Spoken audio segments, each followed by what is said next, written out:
Se investir em empresa grande fosse sinal de lucro, fosse sinônimo de resultado e segurança, os investidores da Oi, estavam com um sorriso de orelha a orelha. Não é bem assim, mas não é só a Oi também que está nesse barco furado, nesse Titanic afundando da B3. Tem outras 19 empresas e pode ser que você tenha alguma delas na carteira. Então, o vídeo de hoje é para falar sobre essa furada com um cara de oportunidade, esse presente de grego, para que você não caia em ciladas, entenda o racional por trás disso, entenda a lógica por trás disso, e isso vai simplificar muito mais o teu processo de investimento. Se você ainda não me conhece, muito prazer, meu nome é Rodrigo Pilati, e aqui nesse canal eu te ajudo a investir de um jeito simples e seguro para que você receba a renda passiva em menos de 30 dias. Já curte esse vídeo, se inscreve no canal, ativa o sininho das notificações e, como eu falei, bora pra cima. O meu intuito aqui não é ensinar investimentos nu e cru, até porque eu não quero que você seja aquele chato que fica lá teclando no blog, defendendo uma ação,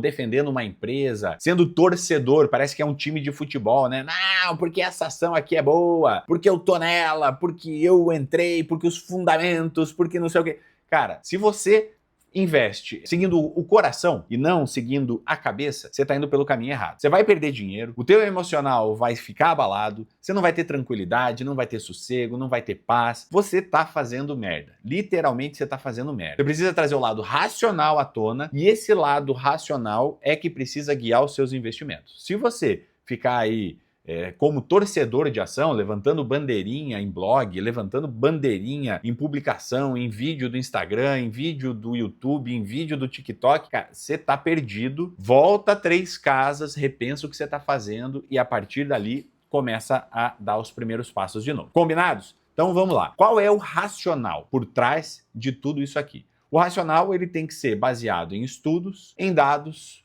e em evidências. E os estudos, os dados e as evidências mostram que investir em um determinado tipo de empresa é muito mais arriscado. É o mesmo que você jogar a cara ou coroa e achar que vai ganhar toda vez. É impossível. 50% das vezes você vai ganhar, 50% você vai perder. E as chances de você se dar bem no cara ou coroa são muito maiores, mas muito maiores do que a chance de você se dar bem investindo em Oi e em outras 19 empresas. E quais são essas empresas e por que não é tão lucrativo, ou por que as minhas chances de não me dar bem são tão grandes, e quais são essas chances de eu me dar bem ou eventualmente de me dar mal? Eu vou falar sobre isso mostrando aqui na tela exatamente quais são essas empresas, quais são os estudos que foram feitos e por que não é saudável investir nesse tipo de empresa. Começando agora aqui com essa lista fresquinha da Infomoney.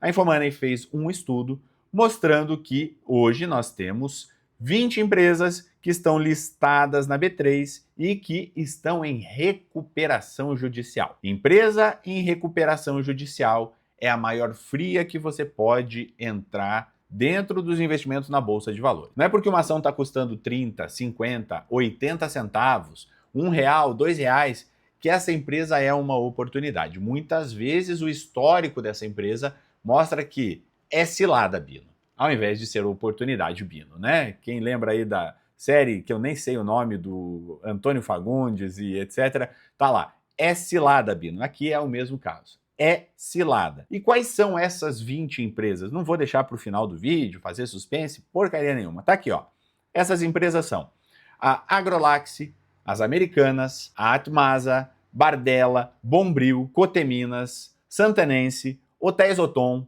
João Fortes, Light, Nexp, Oi, como eu falei, OSX, Paranapanema, Pet Manguinhos, Rossi Residencial e Springs. Essa questão da recuperação judicial, né? Ela é um aspecto muito delicado aqui no Brasil. Por quê? Aqui está explicando justamente isso, né? Vale lembrar que a recuperação judicial existe justamente para impedir que a empresa venha à falência. Ou seja, a empresa estava tão lascada que ela precisou entrar com um plano de recuperação judicial para respirar, e esse respiro fazer com que ela tenha uma sobrevida e tente buscar, como o nome mesmo diz, né, essa recuperação. Então ela usa artimanhas judiciais para tentar se recuperar, ter um fôlego e conseguir eventualmente andar com as próprias pernas, liquidar as dívidas ou, enfim, até mesmo começar a ter lucro depois desse processo de recuperação judicial. Então, como é que funciona? A empresa ela entra com um processo de recuperação judicial, as dívidas elas ficam suspensas, ela cria um plano de pagamento,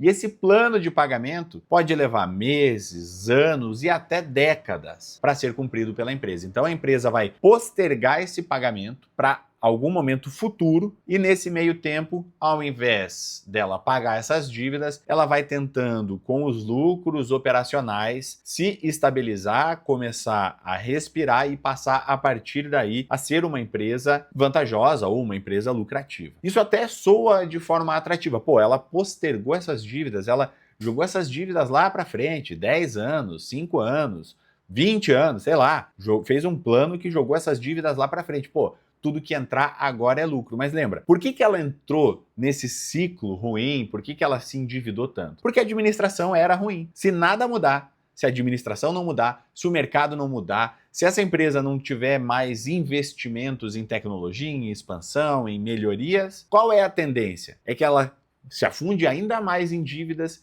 e isso prejudique ainda mais a questão operacional. E normalmente é isso que acontece. Então, quando a gente olha aqui uma pesquisa feita pelo Serasa Experian, então não é qualquer órgão, é o Serasa que está fazendo essa pesquisa, mostra que só 23% das empresas sobrevivem após pedir recuperação judicial. Não é que as empresas têm lucro, que elas começam a ter bons resultados, enfim, não, elas sobrevivem. Outros 77%, né, os outros 77% vai ladeira abaixo, se ferra, vai pro buraco, te leva pro prejuízo. Então lembra quando eu falei lá do cara ou coroa, que cai a moedinha e você tem 50% de chance de ganhar e 50% de perder? Aqui é o contrário. Você tem 77% de chance de perder e só 23% de chance de empatar ou ganhar de leve, quem sabe, eventualmente, ganhar e ganhar bem. Então você está jogando contra a probabilidade. E, na boa, racionalmente, pensando de forma inteligente, tira o coração de lado aqui, ok? Vale a pena você botar dinheiro em alguma coisa que você tem 77% de chance de perder? Não vale, né? Não vale. Sendo bem inteligente nesse momento, sendo frio e calculista, você colocaria teu dinheiro sabendo que em 77% das vezes você vai perder, em 23 ou você vai empatar ou você vai ganhar?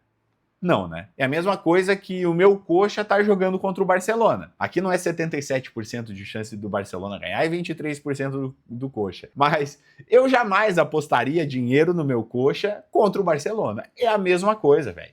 Aqui você tá botando dinheiro no coxa ao invés de buscar o Barcelona, que vai te dar resultado expressivo, vai te dar resultado de lucro, enfim. Aqui trazendo uma analogia boba, mas mostrando que é possível que você, com o teu pouco conhecimento, mas entendendo de probabilidade, de estatística, ou mesmo trazendo para o futebol aqui, você entenda que não é viável investir em empresas que estão nesse processo de recuperação judicial, porque você tem 4 vezes mais chance de perder do que ganhar no final das contas. Então não vale a pena se arriscar, não vale a pena entrar nesse barco furado, entrar nessa canoa ou nesse Titanic da B3, que conta com aquelas 20 empresas que eu citei antes. Então, esse estudo da Serasa Experian mostra que apenas uma a cada 4 empresas vai conseguir sobreviver no Brasil após pedir recuperação judicial.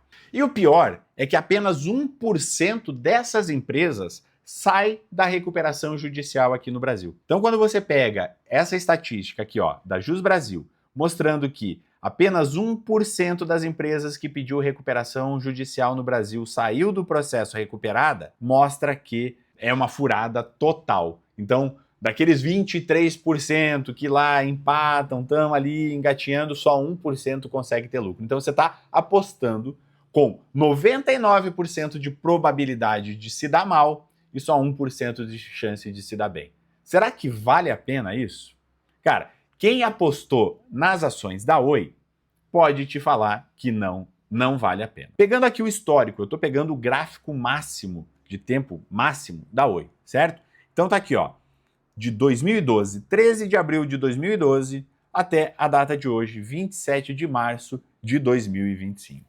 As ações elas tiveram desmembramento, elas tiveram agrupamento, elas tiveram todos os processos possíveis e imagináveis para que essa ação não sofresse algumas punições lá da B3, né? Para que a B3 não punisse, porque ações que custam abaixo de R$1 tem algumas punições e etc. Fizeram todas as artimanhas possíveis e imagináveis para que essa ação mantivesse alguns critérios específicos para que elas pudessem continuar sendo negociadas, enfim, todo um aparato legal que não vale a pena mencionar aqui. Só para você entender que não, as ações da Oi não chegaram a valer, aqui como mostra o gráfico, 11.470. Não, elas foram sendo agrupadas de 100 para uma para chegar nesse valor e aí estar nos 11.470, beleza? Então, imaginando que esse agrupamento de 100 ações em uma fez com que uma ação lá atrás valesse 11.470. Essa ação valia R$147, R$115, R$120, enfim, era esse o valor dela. Só que, agrupando de 100 para uma, obviamente, ela foi para 11.470. Então, pensando num bolo de ações aqui, que lá atrás valiam 11.470, hoje essas ações, depois desse processo de recuperação judicial, essas ações que valiam, esse grupo de ações que valiam 11.470, hoje estão valendo pouco mais de R$8. Ou seja, um prejuízo de 99,91%, quase 100%. Se você tinha 11 mil lá atrás, você tem R$8 hoje. 11 mil para R$8. É absurdo, absurdo o tamanho da queda que as ações da Oi tiveram. Claro que aqui eu estou pegando desde o início. Se eu pegar do ápice, que é aqui, opa, aí o mouse parou, 11.470 até hoje, a queda é ainda maior, 99,93%, ou seja, a queda é de 100% do teu patrimônio por investir ou acreditar ou apostar em uma empresa que era bem falada, que era bem vista, mas que já dava sinais de que não ia conseguir manter a operação por muito tempo. E, obviamente, não mantendo essa operação por muito tempo da forma como esperava, ela começou a cair, os lucros sumiram, os prejuízos apareceram e esses prejuízos passaram a ser cavalares a ponto dessa ação dessa empresa, né, entrar em recuperação judicial, entrar em um processo cíclico de venda de bens, de venda de ativos, que eram os ativos mais lucrativos, mais interessantes dessa empresa, para tentar se recuperar e ficar aqui nessa questão operacional, trazendo prejuízo em cima de prejuízo para os acionistas. E aí, claro, a pior coisa é ter uma ação como essa na carteira e não se desfazer dela. Essa ação hoje caiu quase 3%, 2,29%. Nos últimos 5 dias, essa ação caiu quase 3%. No último mês, ela subiu levemente, 0,62%. Nos últimos 6 meses, ela caiu mais de 30%. No último ano, ela caiu 56%. Em 5 anos, 91%. E no período máximo, caiu aí 100%. Então, mostra que essa empresa não é uma empresa segura, não é uma empresa boa, assim como as demais. Eu estou partindo aqui do particular para o universal para mostrar, com base em estudos, com base em evidências, com base em dados, que investir em ativos ou em empresas que estão lá em recuperação judicial não é seguro. Não é porque essa ação está custando R$8 que ela é uma ação barata, não é porque essa ação está custando R$8 que ela é uma oportunidade, não é porque essa ação está custando R$8 que pode vir a ser uma boa empresa para você investir. Quando são empresas boas, quando são empresas baratas, quando são empresas que fazem sentido você investir e carregar na tua carteira para eventualmente ter muito lucro, ter lucro acima da média, ter lucro exorbitante em alguns momentos, mas que vão te trazer segurança, vão te trazer previsibilidade e o principal, vão te trazer clareza na hora de investir. São ações que trazem consigo uma metodologia, uma estratégia, são ações que trazem fundamentos mais sólidos, empresas que não estão em processo de recuperação judicial, isso é muito importante, é extremamente importante você entender, e é assim que eu analiso e é assim que eu busco as ações que estão no rol das ações 20+, que são as ações mais baratas, as ações com maior potencial de crescimento, maior potencial de valorização, com mais previsibilidade e que, obviamente, vão fazer com que o teu patrimônio cresça mais para você gerar essa renda passiva 5 vezes maior lá na frente, quando você quiser viver de renda. Se você quiser conhecer esse processo, entender como é que funciona as ações 20+, como é que ela pode te ajudar nesse processo de investimento, de formação de carteira e etc., eu tenho uma aula gratuita aqui na descrição desse vídeo. Tá lá o link, é só clicar nesse link, assistir a aula, você vai entender como é que funciona esse processo e vai poder passar a investir de um jeito simples e seguro, sem ser esse cara chato, esse torcedor de ação, esse cara que fica aí se matando para analisar um ativo e no final das contas não é lucrativo. Aqui no método a gente busca rentabilidade, segurança, previsibilidade e, óbvio, te ajudar a viver de renda de um jeito simples e seguro. Beleza? Então, clica aqui, conhece o método Poupa Tempo. É nóis, tamo junto, bora pra cima. Se você gostou desse vídeo, já se inscreve no canal, curte ele, ativa o sininho das notificações, enfim, faz tudo o que precisa. E lembra, os fracos pagam juros, os fortes ganham. Vem fazer parte do time dos fortes, é nóis, tamo junto, até o próximo vídeo.